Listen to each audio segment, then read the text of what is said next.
I prayed to ask God to look after Willie. You know, not to heal him miraculously or anything, just to hold him, you know. Because Willie was also very religious. And I knew that if such a place as heaven exists, that Willie was going to get in, you know. He was going to be welcomed in the front door. And it was by praying for someone else that I loved and not for me that I came to feel that connection with my higher power again. And that's what kind of opened the door, you know, which is kind of what we were talking about earlier, just feeling connected by, it's not about me. It's about the others in our lives that we love and care about.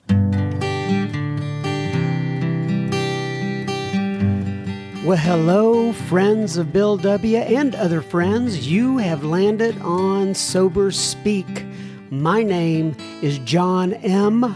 I am an alcoholic, and we are glad you are all here, especially newcomers. Newcomers, that is, both to recovery as a whole and newcomers to this podcast.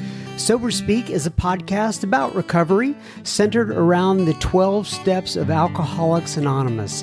My job here on Sober Speak is simple. My job is to provide a platform to the amazing stories of recovery all around us. Consider Sober Speak, if you will, your meeting between meetings.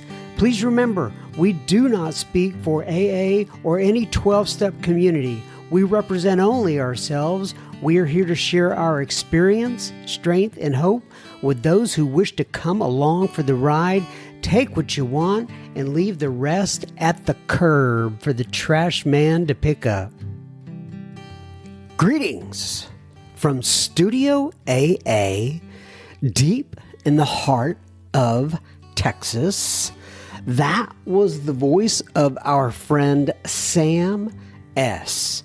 that you heard at the beginning of this episode, and you are going to hear so much more from him in just a moment. But first things first, this episode is made possible by Will and David and Kate.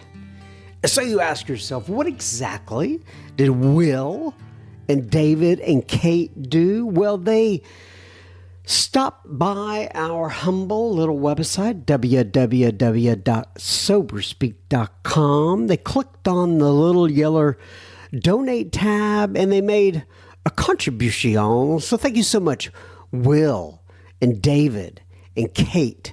This here episode is coming right out to you'ns. All right, so this is the first episode that we are releasing in 2025, January of 2025. I don't know exactly when you'll be listening to this, but it is coming out then. And I just want to say Happy New Year to all of you out there listening. And, I'm keenly aware that we have new people that start listening to this podcast after the beginning of the year. Whether it's a resolution or whatever it may be to stay sober a day at a time, many people are looking for solutions. And I just want to tell you that I feel honored that you have come here and you're listening to our podcast right now at this moment. There are so many other things you could be doing and so many other podcasts you could be listening to, so many other radio stations. There's so many other things that you could be doing with your time, and I'm grateful that you could join us. And kind of in my head, what I'm picturing right now is I know that there are various types of motivations that people have for coming in here and listening in with what we have to offer. And sometimes it's somebody that has been going in and out of the program for many, many years, and they just can't seem to stay sober, and they're looking for another way to another voice to hear, and maybe they can hear it in a different way, and this can help. There are other times where there are people that have been sober for many, many years, and they're just looking for something like I call this, another meeting between meetings, another way to stay sane and keep on the beam, if you will. We are not here to rile you up. Right? We don't have all sorts of political beliefs that we want to share with you, or religious beliefs. We are just here to hopefully get you in touch with the God of your understanding and let that get you back on the beam. I know also there are other people that are brand new to sobriety and sober curious, I think is what they call it nowadays. And they want to know a little bit about the 12 steps of AA. And they come in here to listen. Maybe they're not participating, but they may be one day. And they just want to find out more about it. For whatever reason you are here, we are so glad that you have joined us today. Once again, as I said earlier, it's an honor. So Happy New Year 2025.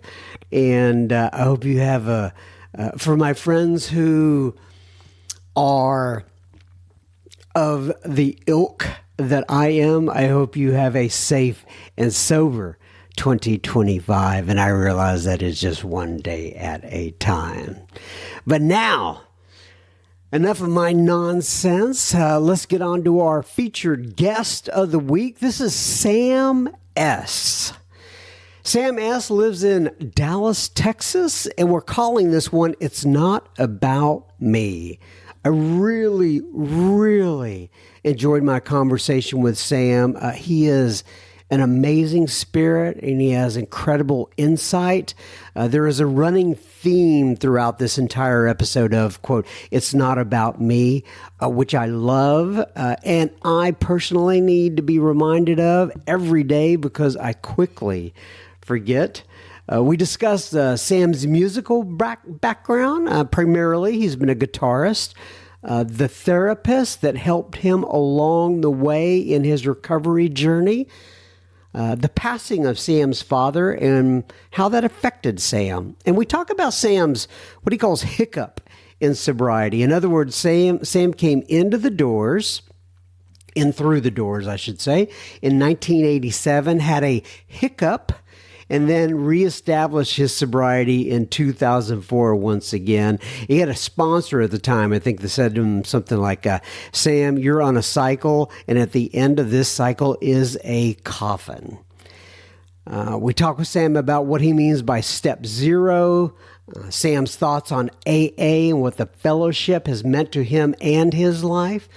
A common acquaintance that we both know, his name is Rick P., or I don't know if you say was Rick P., but Rick P. has gone to the big meeting in the sky, and we discuss so much more. I know you're going to enjoy this, so keep in mind that we will have plenty listener feedback at the end of this episode. Enjoy CMS. Okay, everybody, so today we're sitting here with the one, the only, Mr. Sam S. So Sam S., to start us out here, I am going to go ahead and have you introduce yourself, give your sobriety date if you wish, and tell people where you live in this great land of ours, please. I'm Sam S. I'm an alcoholic and a drug addict. I was born and raised in Dallas, Texas. My current sobriety date is March the 15th of 2004. I first came into Alcoholics Anonymous in 1987 and stayed sober for a number of years and had a little hiccup there in the middle, but I'm what's referred to as a retread and consider myself extremely grateful to have gotten back. So you grew up in Dallas? Do you live there in Dallas? I live there still. I have not had the sense to get out. This time of year, I question that, why I'm still here, because it's a little warm sometimes. It is a little warm. I don't know when we'll be releasing this, but it is warm. It could be cold by the time we get this released. Yeah. I'm so behind right now. But I want to tell you this. So I know he's going to be listening in for his name. So I'm going to go ahead and tell the folks how we met through a mutual friend of ours. His name is Mr. KCW, so we might as well go ahead and get that out. He's a knucklehead. Yeah, he is a knucklehead. But I love him. And, he told me that I should have you on the podcast, and then he gave me this. See what that is? A CD? Oh, yeah. Citywide. Yes, it is. It's a CD from Citywide. But do you have ways to listen to CDs? He says he has something in his car nowadays. Well, I actually got on just a couple weeks ago, I listened to that talk. I don't usually... On a CD player? No, Citywide has a website. You can go and Gotcha. listen to the recordings. Okay, so you got the link, right? Do you have ways to listen to the CDs? Sure. Oh, okay. Well, Yeah. I guess it's just me.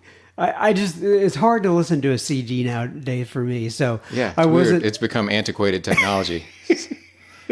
But it's weird. I don't know. But yeah, I listened to it. Did you listen to it? Yeah, no, because I couldn't. I don't have a, You don't CD, have a CD player. Oh, No. well, that's... They still have them. You can pick them up in pawn shops and stuff. Usually pretty cheap. I could have asked Casey to borrow his car for an hour or something like Yeah. that and listen to it in there. But anyway, Yeah, I never got I around think to it. you can convert them down to digital files. It's can't be. I'm sure you can figure that out. Yeah, I could have, right? If I mean, hell, if I can, anybody can. Yeah, I could have burned it and made it into an MP3, but I don't know. I just asked if you listened to it because that's all my best stuff and all of my clever anecdotes, and so I don't want to repeat myself too much. But Oh no! Repeat. Believe me, there would be very few people who are listening to this who. Well, I mean, but there would have been some people at Citywide, I'm sure. maybe there was a few. Yeah, that will be listening to this, but the vast majority will have not been to Citywide. So, so we were just in a meeting, Yeah, we were. Frisco Fourth Dimension. Yeah. And the subject of faith and fear kind of Yeah. came up. You nor I actually were able to share. I mean, it's a big meeting, but my guess is you had some thoughts on it while the meeting was in. It was a very nice group of folks. That was a great topic that they led with. There was one guy.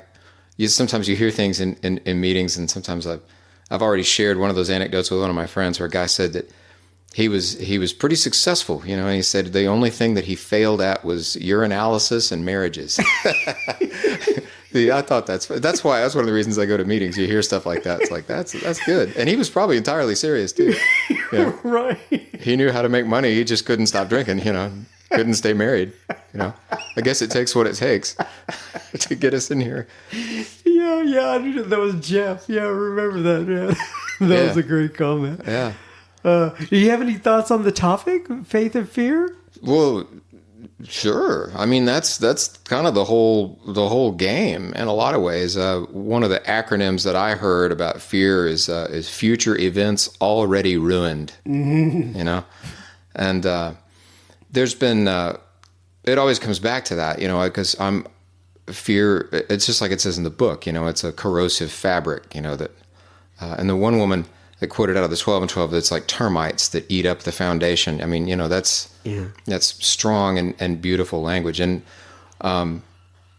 there's been times even, within the last few years, there was the pandemic. That was kind of bizarre, It was go into the grocery store and there's, no food on the shelves. And then here in Dallas, a couple of years later, we had a pretty big ice storm. And I didn't have any electricity or any power for a bunch of days, and it was weird. It was like living in a third world country, sort of, And you'd go to the grocery store, and then for the second time in 2 years, you go and you just, try to buy some tortillas and some paper towels, and they're out, and it was scary, And I'm a music teacher too, and one of my buddies has been sober a really long time, and I was expressing this fear, and he said, "Well, Sam, we have this." This higher power that we're relying on and that we believe in, and if we have that, we're leaning into that, and we have faith that everything's going to be okay. And that's a really simple concept, but it's very important, and it's something that, depending on what's going on, I forget about, and it takes somebody else to remind me of these simple concepts. And when he said that, I knew that he was right, and I knew that I was going to be okay. you know. And I hear people, especially in my home group, they God talks to them and God tells them this and that. You know, God's never really talked to me, but it's more like he's kind of put a feeling in my heart. And here lately it's two things. One is it's going to be okay, or it already is okay. You just haven't figured it out yet. And the other thing is it's not all about me, you know. So yeah, that's. So what do you mean? I get in general, it's not all about me, but talk about that a little more. Well, just with my own there's this. Just last night, I was watching this TV show called The Bear. It's about this restaurant in Chicago, and it's a great show. I really have enjoyed it. But there was one of these guys that worked in this restaurant, and he started out as kind of a real, you know, prick of a guy. But then once you got to know him, and he was having this conversation, and he said, because he really loved working at this restaurant, and he loved really making people happy, and he was just talking about his sobriety. He'd been sober for a couple of years, and he said, I really love being of service. And for some, you know, just like, you know, when that student said the thing about faith, it's like sometimes somebody says something in a certain way that really resonates with me.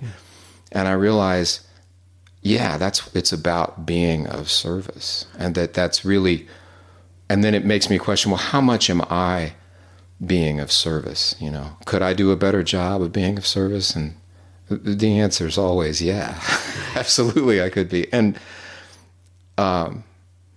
that was kind of, you know, God talking to me, you know, in some weird way through a TV show going, you know, it's not about me, you know, and I've been sober for a while. I've been in AA with that little episode in the middle for 37 years. And those simple concepts, they become more real and more true, you know, of you know, being of service, you know, getting a good feeling by being of service to others instead of trying to get what I want, you know.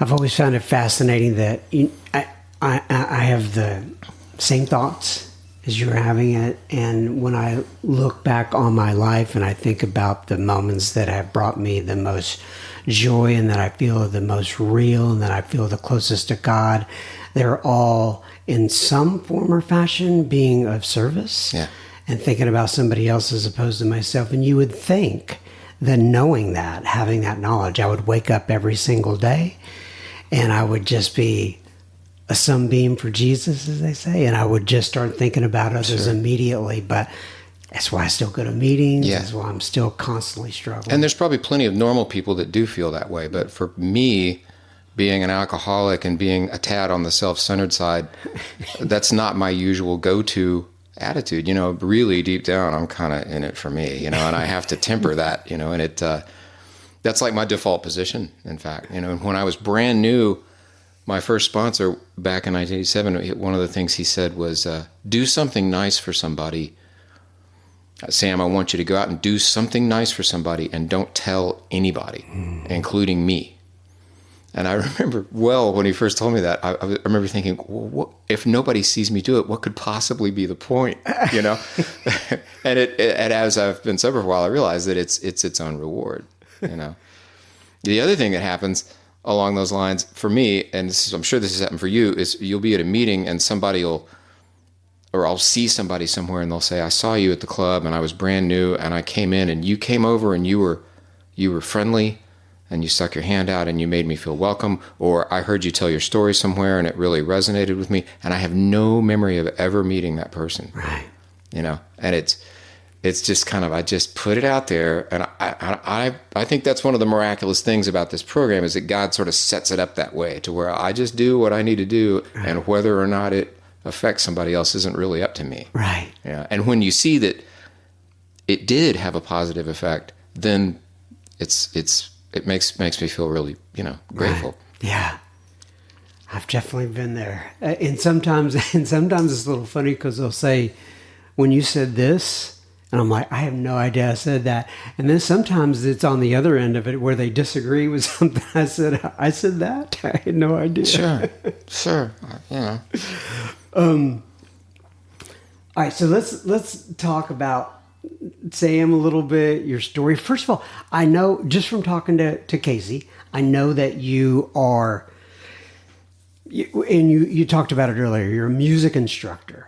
So talk to me about what you've done in music. Well, I've been a guitarist ever since I was a little kid. And it's one of the things that, I mean, music is just my thing. I love music of all kinds. I've studied a lot of different types of music. I play a lot of different kinds of music.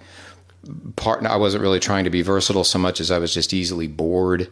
And there was something I was interested in, and I would try to do it. And so I have a fair amount of facility in some different styles.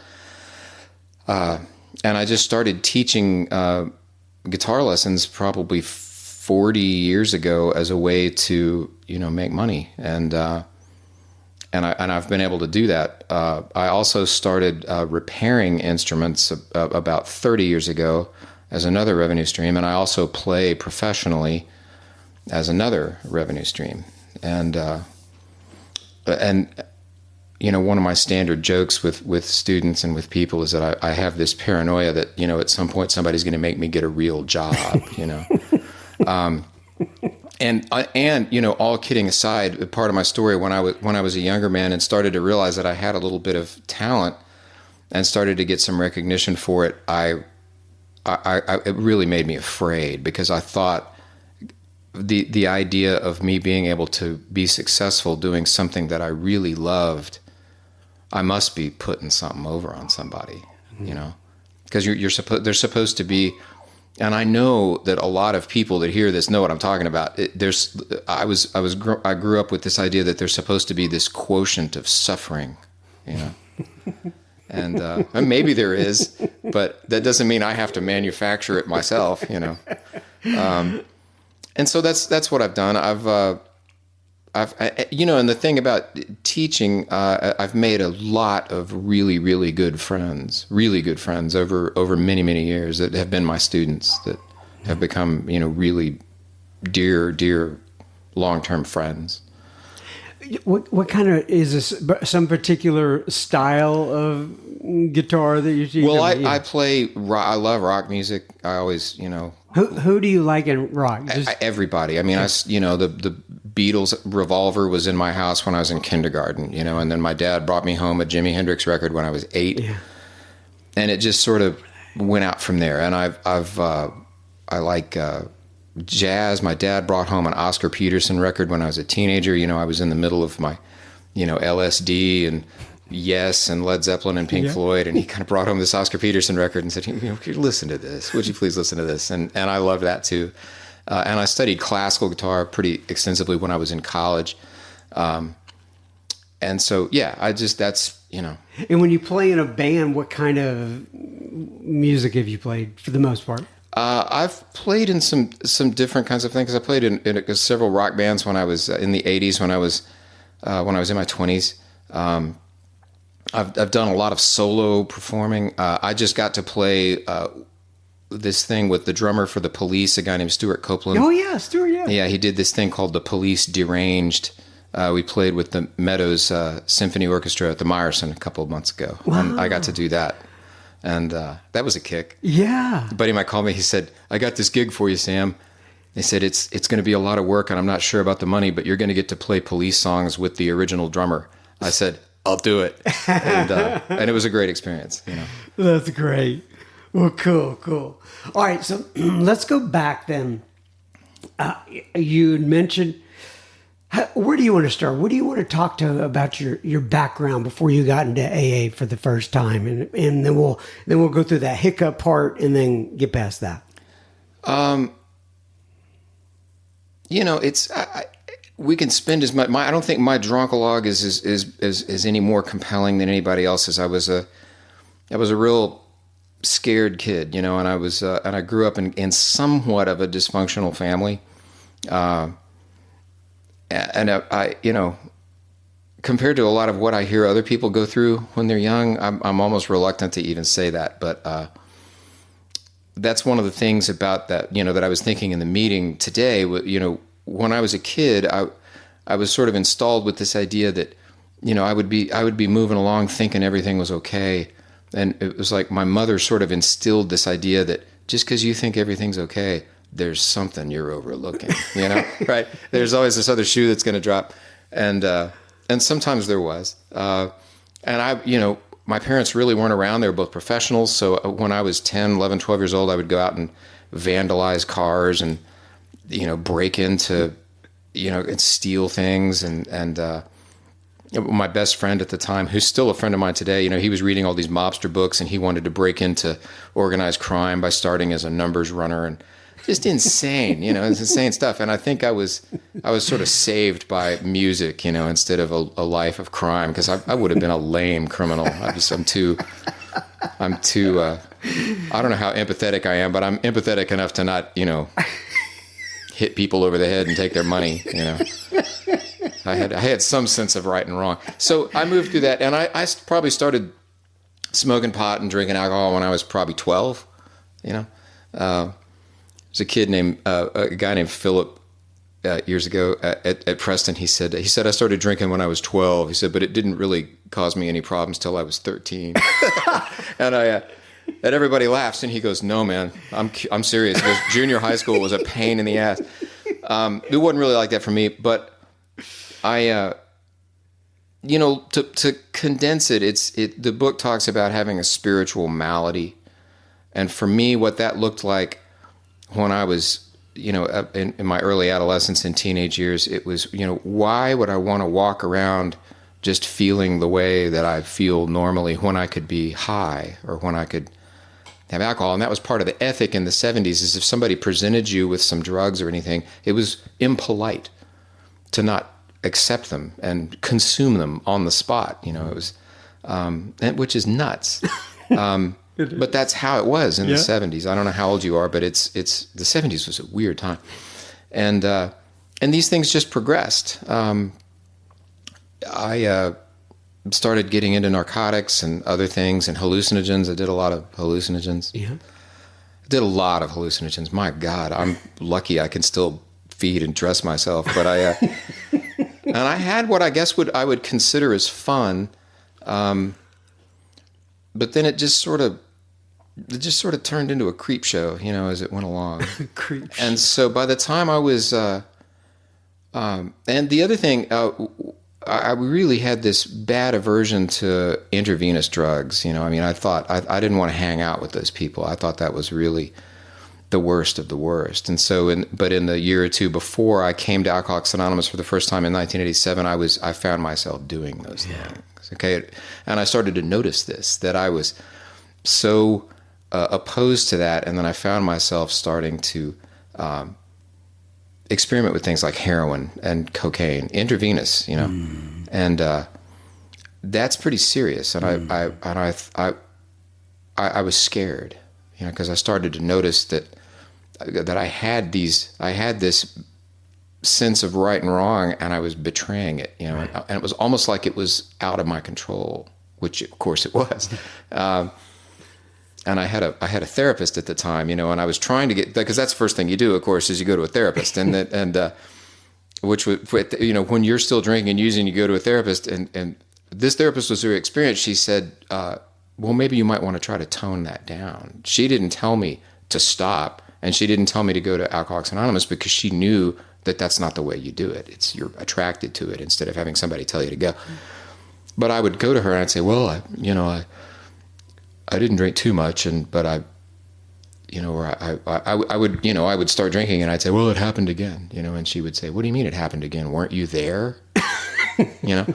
And so, and all during those years, I would try to stop, I would try to stop drinking, just for any number of reasons, just because I wanted to. It just seemed like it would be a good idea. And I would stop for a few days, and my thinking would clear up, and I'd feel better, and I'd think, oh, I have to do this more often, and but then, as I've often heard, one of the guys I sponsor said, by the time I really got to the point where I really wanted to stop and I really didn't have control, that's when it started to get even worse, and it was a really scary thing. That was the other thing about the meeting today. They were talking about fear, Fear's what brought me into Alcoholics Anonymous, because I was terrified. It was the direction that my life was going. And I started to realize, I really want to stop drinking, and I want to stop. I don't want to die. We're all going to die someday, but I didn't want it to be like next Tuesday. And so, and I also had people, friends, acquaintances that would, they would mention that they were members of Alcoholics Anonymous, like, just sort of in case that was information that I might find useful, I know now what they were doing. And so I found my way into Alcoholics Anonymous in probably 1987. Was my first, I made about 90 days, and I was praying and going to meetings and feeling really good. But I stopped at 3, and I didn't write my inventory. I didn't do any of the extra work after that. And I had a sponsor that was telling me to, and I walked into a restaurant one night, ordered a glass of wine, and, once again, it was like, oh, geez, how did this happen? And the really great thing about that is that sponsor had an answer for me to that dilemma, which was to go ahead and commit to the program and do the work the rest of the steps, write an inventory, and do a 5th step, and start to study the book a little bit more, and move through the rest of the steps and make a commitment, which to me is sort of what the 3rd step is really about, at least early on, is to make a commitment to decide to stay in this fellowship and move forward, And it says that, I think, a higher power of your understanding will surely come to you, by doing that work, which is still a process that's I'm still working on, but I'm enjoying it. So you were in 87. Yeah. Sound like that you said that was your kind of your first time, but were you able to? What was the longest you were able to get sober at that time? Or you mean before I came into AA? No. After 87, when you came in. Well, yeah, I had that 90 days, and then May of 1987, and then I stayed sober I didn't drink for 12, almost 13 years. Oh, you did? Okay. Yeah. And you were, what was your experience like in the program during that? It was wonderful. Yeah. I loved it. I loved Alcoholics Anonymous. I absolutely loved it. And I started to realize that instead of being something that I had to do, it was something that I got to do. And we realized what a privilege it was. And I started, as you hear from so many people, you would get 30 days, I've been sober for 30 days, and really all I've done is just show up, but then I hadn't been able to stay sober for 30 days since I was 12 years old, right. Much less 90 days or, longer than that. And so were you, but it sounded to me like you really weren't doing any of the steps or anything like that, or were you? Or well, when I first came in, as I mentioned, I was praying, I wasn't real sure about the whole God thing. I wasn't, you come in and your life is a dumpster fire, and somebody says, well, you need to pray and you need to find God. And you're like, really? Is that all you got for me? But, I had a really good sponsor that said, just go ahead and do it. Just get on your knees and ask that you be relieved of the compulsion to drink. Or ask God to keep you sober. I don't think the wording is really that important. This is the idea behind it. And I noticed that I had a strong compulsion at first, and then after a while, the choice was returned. If I didn't want to drink, I didn't have to. Which is an important thing that was taught to me early on, is that as long as you want to stay sober more than you want to drink, you'll be okay. Mm-hmm. So yeah. So what happened toward the end you said 12 years, right? So it must have been something that led up to the hiccup there. There was a couple of things. One was, I would chip on pain pills. I loved narcotics, and I would, chip on them. Is that what you said? Yeah, that's take them occasionally. And, it was pretty pathetic, really. You would go through somebody's medicine cabinet, and if they had some codeine pills, you'd grab some of them, and that was after a number of years. And then you would come into a meeting, and and there'd be some old crusty old timer that and they'd say, well, as long as you haven't drank, then you're still sober. Of course, as I mentioned, the whole reason, one of the things that got me into AA was narcotics and drugs. Yeah.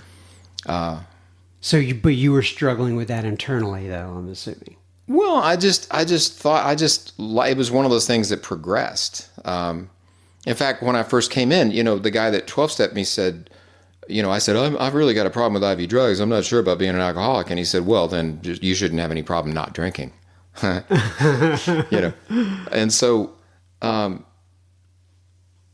that was a big thing for me. It was, it took me a long time to learn what when you say clean and sober, we mean clean and sober. That means not taking anything to affect me from the neck up. And since March of 2004, I haven't had any drugs or any alcohol. But I couldn't say that before because I was lying to myself, because I'd sit in a meeting and I'd say I had 10 years and I had just swiped a bunch of pain pills out of my best friend's mom's medicine cabinet, and it was pathetic, and that just progressed to the point where, I OD'd on some cough medicine that I had stolen out of somebody's medicine cabinet and passed out on a sidewalk and almost died, Oh, wow. And, yeah. Will you chug some cough medicine and passed out on a sidewalk? Wow. Yeah, with my first wife standing right there, and the sober guy that she married was now passed out on the sidewalk at 8:00 on a Friday night. Oh my goodness! And that experience was a pretty pivotal one because. It wasn't terribly cinematic, like, being shootouts with drug dealers or any of that. It was just, I crapped my pants and passed out on the sidewalk, and I woke up, I regained consciousness on the sidewalk, see?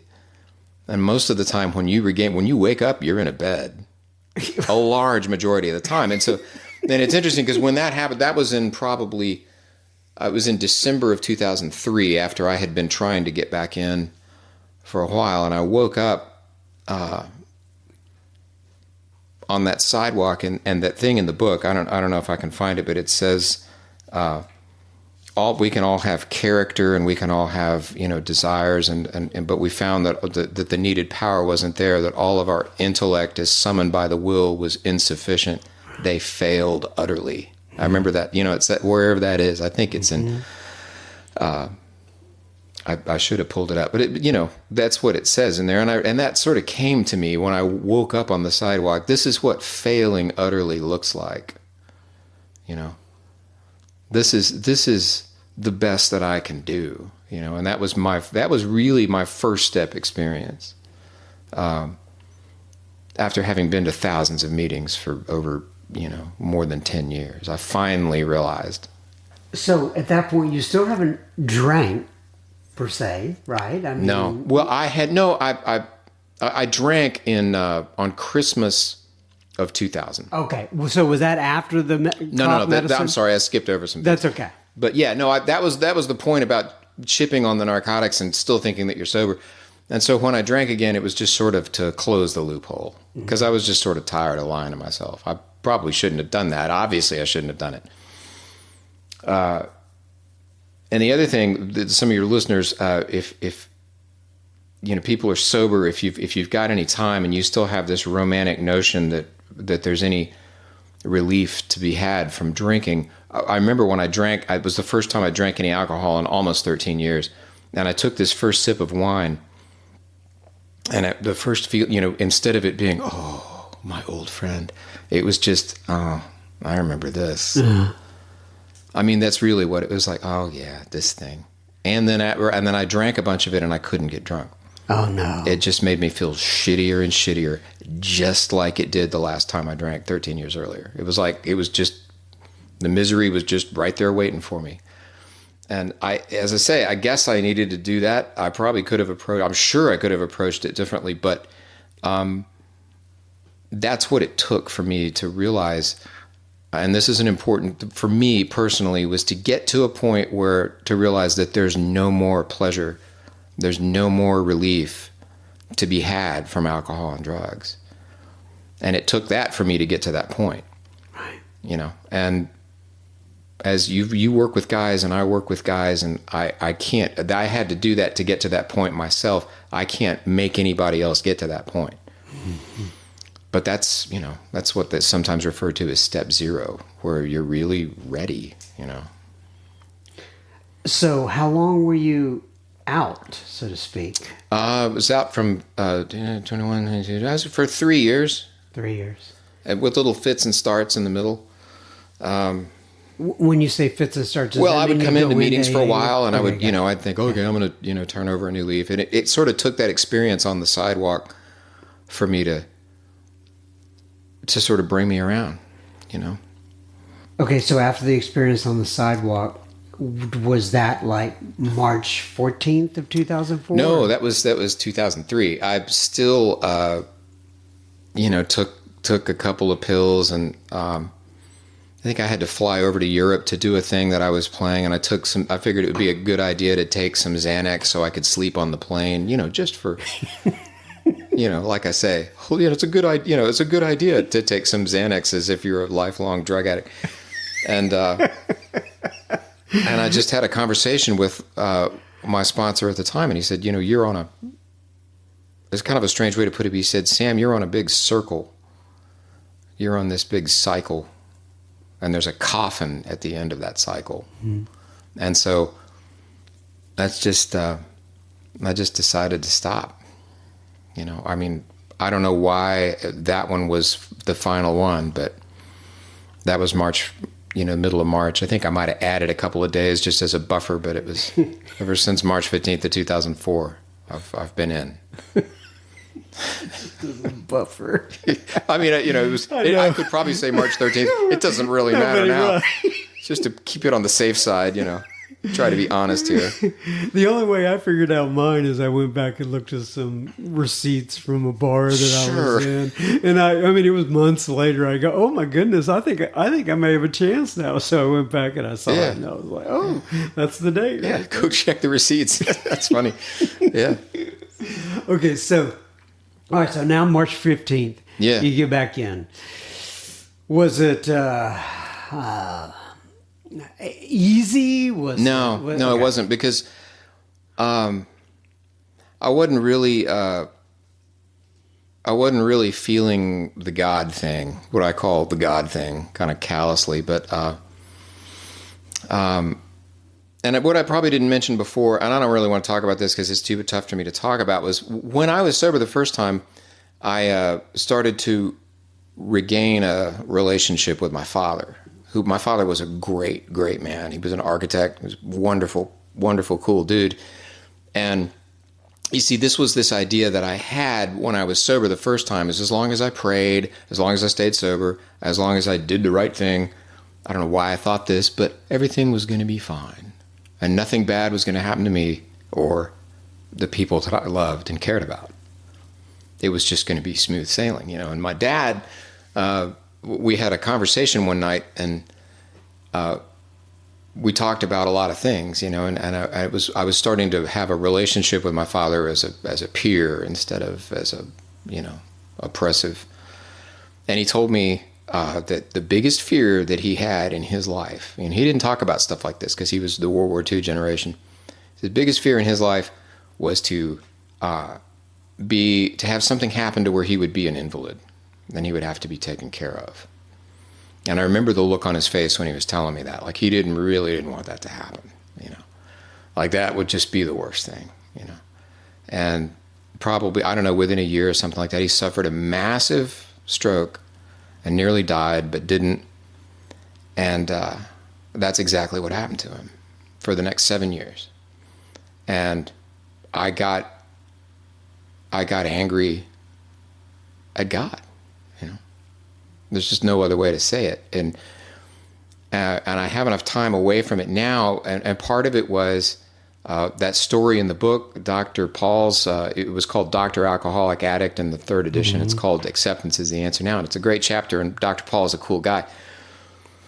But he has that chapter that we always read about acceptance is the answer. And, you know, we need to look at ourselves instead of it, which is all great. But he has this one sentence that says, nothing, absolutely nothing happens in God's world by mistake. And he had been sober a year and a half when he wrote that. And I personally don't believe that. I get what he's saying, but I had to modify, and that wasn't in the first 164 pages. That was in a personal story. And I said to what I did after a while, I just changed that. I said, nothing happens in God's world that I have to drink over. Nothing happens in God's world that I can't get through by staying sober and asking for help and doing all and retaining my dignity and my self-respect. But back then, everybody was like, well, there's a plan. It's all part of God's plan. Everything happens for a reason, and there wasn't any good reason for that to happen to my father. And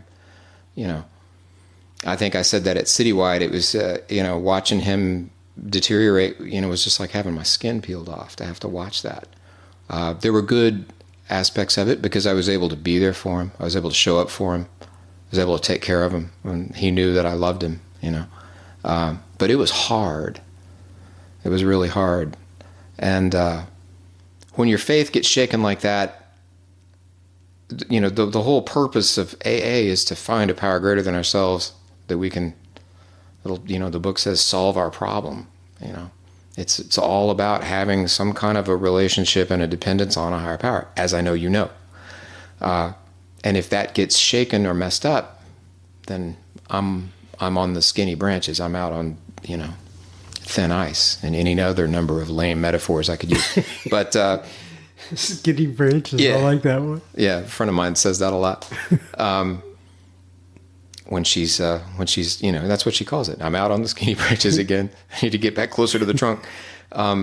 So that's what happened. That's the. And so when I came back in, I had to go back and sort of find.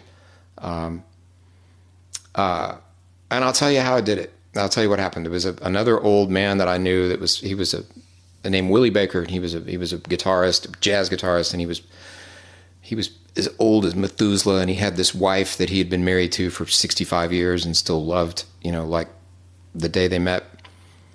And Willie was a friend of mine, and he was kind of a mentor, and his wife passed away.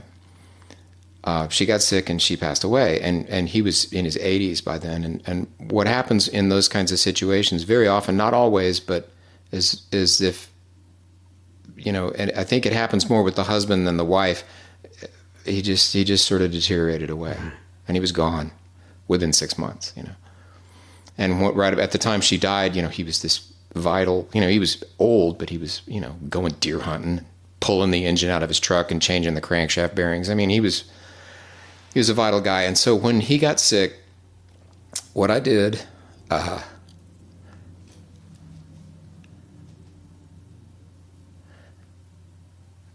prayed to ask God to look after Willie.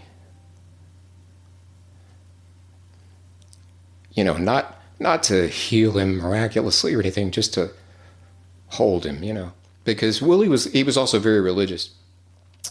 And I knew that if such a place as heaven exists, that Willie was going to get in, He was going to be welcomed in the front door. And it was by praying for someone else that I loved and not for me that I came to feel that connection with my higher power again. That's what kind of opened the door, which is kind of what we were talking about earlier, just feeling, connected by, it's not about me, It's about the others in our lives that we love and care about, and wanting good things for them. And so I did that because I knew Willie was square with God, but I wasn't. And so it was by saying that, by praying about Willie, made me feel connected. And that was kind of what started my journey back to, feeling connected with a higher power. Because that's the whole enchilada, in Alcoholics Anonymous, is having some kind of power greater than ourselves. And if you're not feeling that, you need to figure out some way to do it, So, I love that story about Willie. Brought a little tear to my eye, to tell you the truth. You have a lot of people out there listening that have either thought about sobriety. Maybe they're in the middle of considering sobriety. Maybe they are. Maybe they've never come into a room of AA before. Could you just share your experience, strength, and hope to kind of put a bow on it around the fellowship of AA or recovery in general, or just anything that you want to say about life in recovery and you want people to know? Oh, that's a big question. It is. You know, they asked. I don't know why this popped into my mind. There was an interview with Pete Townsend of The Who, and they said, "What kind of influence did Bob Dylan have on you?" And he said, "That's like asking how I was influenced by being born." Yeah. Which is a grandiose thing that Pete said a lot, stuff like that. But I guess, if anything else, I had no idea that when I decided to go to an Alcoholics Anonymous meeting, it was on a Saturday, and it was a men's meeting at this now defunct group called the Phoenix Group. Oh, I went there. Yeah, over on Walnut Hill, above the liquor store. Yeah, it's great. I was riding with this guy, and I was like, "So do you guys like know each other on a first name basis?" And he laughed. He's like, "As a matter of fact, we do." But I went to that meeting, and I could say some stuff about that meeting, but looking back, I had no idea that was going to be the single best decision that I ever made, was to go to that AA meeting and start to get plugged into Alcoholics Anonymous. It didn't seem like it at the time. It was more like, well, what the hell else am I going to do? But as we say, we don't know when our actions are going to bear fruit, you know. I was 26, 25 years old, something like that. I'm 63 now. And I owe my life. It's nothing less than that. I owe my entire life to Alcoholics Anonymous. Simple but not easy. You know, as they say, a price had to be paid. The destruction of self, which I'm still working on. But welcome to the club, brother. And I noticed when I started coming to those first few meetings, and I say this a lot too, but it's worth noting, is you guys were, I really wanted to stop drinking, but I came into a meeting and I started to notice that you guys were really serious about this whole not drinking thing. Do you know what I mean? It was like, goddamn, these people are not drinking at all, you know? And they were like, just do it one day at a time, you know? But I was like, I knew I was going to come back tomorrow and you were going to say that again. You know, I'm not stupid. I could see what was going on here. You guys are really serious. And in my case, not doing drugs either. And I was like, whoa, you know, I don't want to be too rash, you know? Just like when the guy tossed at me, he said, would you be willing to go to any lengths? And I said, absolutely. You know, I'm rolling up my shirt sleeves and showing him the needle marks in my arm. It's like, I'm really desperate. And he goes, okay, would you be willing to go to a meeting every day for 90 days? And I was like, whoa, goddamn, that's, you know, but just, to somebody new, I don't know if you, it's a big deal to go to an Alcoholics Anonymous meeting. When somebody walks in there of their own volition, it's gotten pretty bad. Mm-hmm. And going into Alcoholics Anonymous, whether you realize it at the time, is usually the last thing you think of, right? Last stop on My late sponsor used to say, if you give an alcoholic 3 solutions to a problem, he'll eliminate the best one first, you know? And just, I would say just, if you're wondering if you have a drinking problem, you probably do, because people that don't have drinking problems don't sit around wondering whether they have a drinking problem, you know. There's not a lot of recreational fentanyl use, okay? By the time you're doing that kind of stuff, it's scary and it's dangerous. And there's a trick. I figured out what the trick is. You want me to tell you what the trick is? The trick is to get to the point where you're done and you're ready to get sober and do, if you're lucky enough to make it into Alcoholics Anonymous, and commit yourself to it and have that moment arrive before you die. before the disease kills you. And it nearly killed me several times. I don't know what your story is, but I get the feeling you know what I'm talking about. It has to get pretty bad.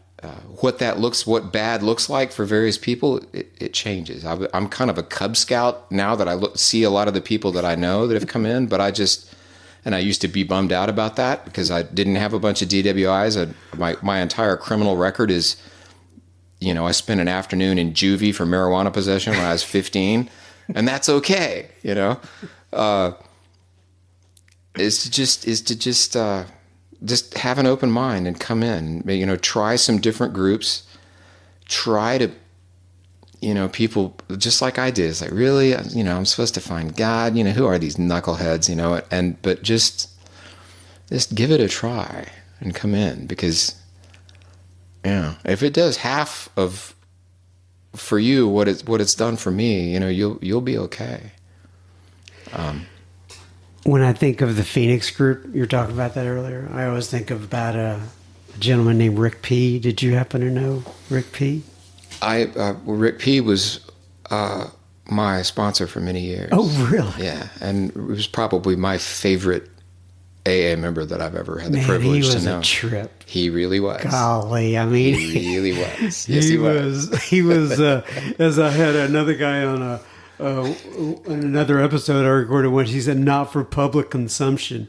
Anyway, he was just a trip. God rest his soul. At the big Rick saved my life. Oh. Because every time Rick would give his sobriety date during those years when I was, stealing pain pills and stuff, every time he would give his sobriety date, he'd say, "I've been sober since June the 10th. I haven't had any alcohol or any dope since June the 10th of 1973. It was his sobriety date. And you see, this is the kind of thing, the people that you'll meet, that'll be the giants on whose shoulders you'll stand. Right. And Rick was one of those guys. It's interesting you should mention him. Because the thing about Rick too, one of the very first times I ever heard Rick speak in a meeting, we were talking about anger, and he said, I was playing tennis with this guy and he didn't give me a point, and we ended up fighting, and I ended up jumping over the net and beating the hell out of him with a tennis racket. And he said, but I hadn't been sober very long, only about 17 years. Okay? That's Rick. And my point for that story is he was, and that's the thing I loved about him so much, is that he was a seriously flawed individual. And I'll tell you, can I tell you one more Rick P story? He loved that tennis. He was always, he was great. And he also said that alcoholics make good teachers because we know all the shortcuts. So when I sit down with somebody that wants to learn to play guitar, it's like, okay, this is important. This isn't so important. Then you want to really do this. You don't really have to do that. I have not found any shortcuts in Alcoholics Anonymous, but it helps when you're teaching music lessons. But Rick also struggled a lot with depression, for most of his life, and the way that intensive work with other alcoholics worked when nothing else did. That was his story, because I knew his therapist, he was recommended it to me. Rick hated therapists when I first knew him in 1989, and then he ended up being really helped by one.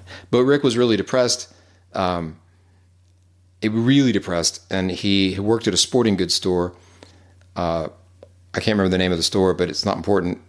But he decided he was going to kill himself. He was going to do the deed. He'd written a note, and he was going to go into this sporting goods store and use one of the firearms and off himself, And for whatever reason, the ATF or whoever had audited this place, and all of the handguns were gone when he got there. They'd all been taken out of the store. And the only thing left was a crossbow. And he said he thought about it for a minute, and it's like, I can't kill myself with a crossbow. And he would later refer to that story as God having a sense of humor. I think he was right. But yeah, there's a lot of guys, but Rick was one of my. A woman said it in the meeting today, and one of the times I would call Rick and I'd say, this is going to sound really stupid. I'd had a problem, and he'd say, Sam, it's the insignificant, stupid stuff that makes us insane. Mm-hmm. He was always very Yeah, I knew Rick. Yeah. Sure did. A lot of guys did. Yeah. Oh, yeah. He is very well known in these areas. I had a lot of conversations with him. In fact, I went to go see a therapist that he recommended. Yeah. I'll talk to you when we get off about the guy. Who knows? It could be the same guy. But Yeah. well, this has been great, man. I hope this was pretty pain-free for you. Oh yeah. I mean, but that's the other thing I'd say to new people is it's there's going to be some pain. That's why we drank. Mm-hmm.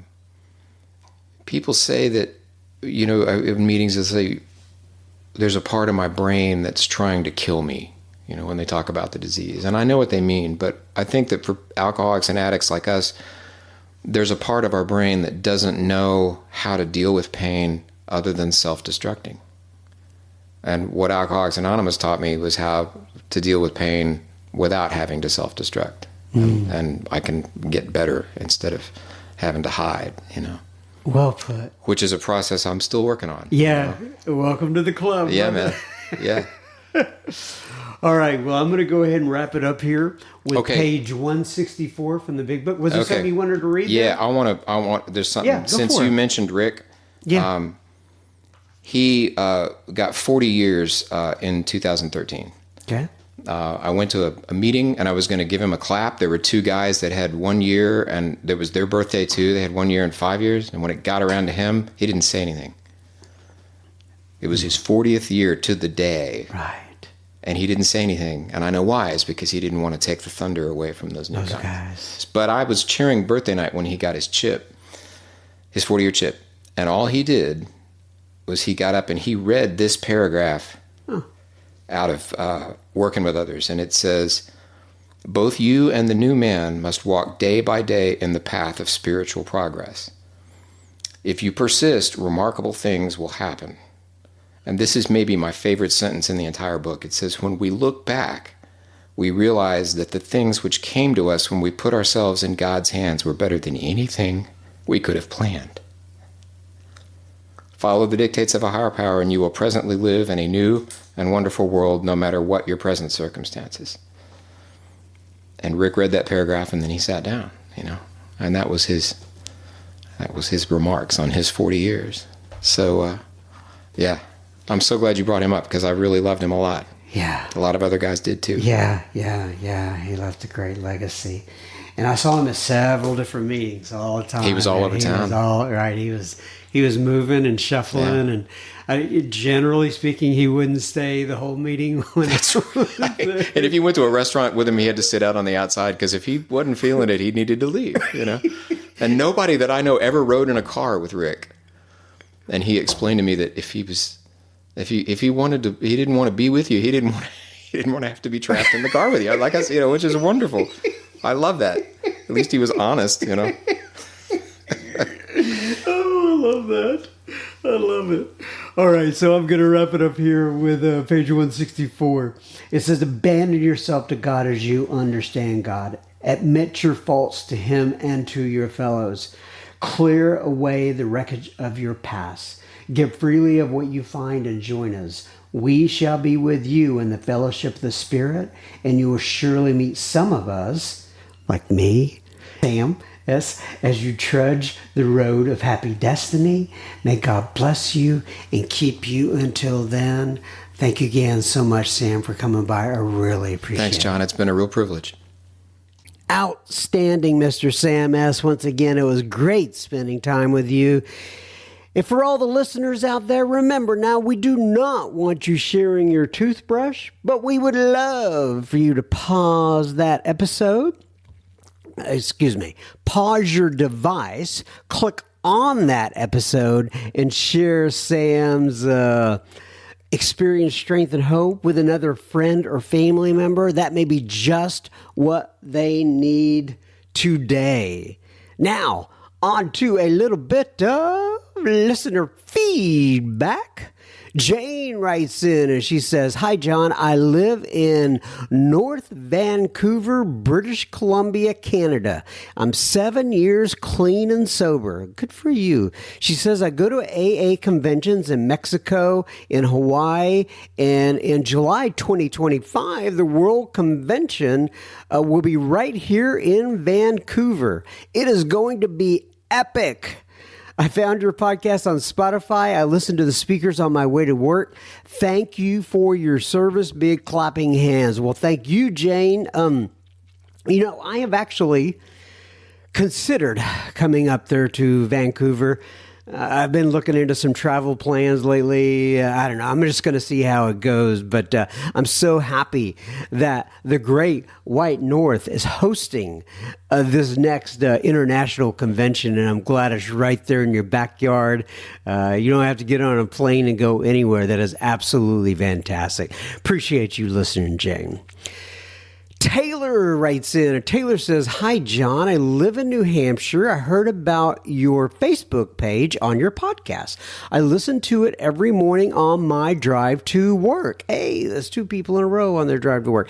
Anyway, Taylor says, now see, Taylor could be a man. It could be a woman. I don't know. I started to say she, and then I thought, well, maybe it's a he. But anyway, I'm sorry, Taylor. I probably should have asked you in your email. But anyway, Taylor says, "I have been sober since February 19th of 2023. Taylor.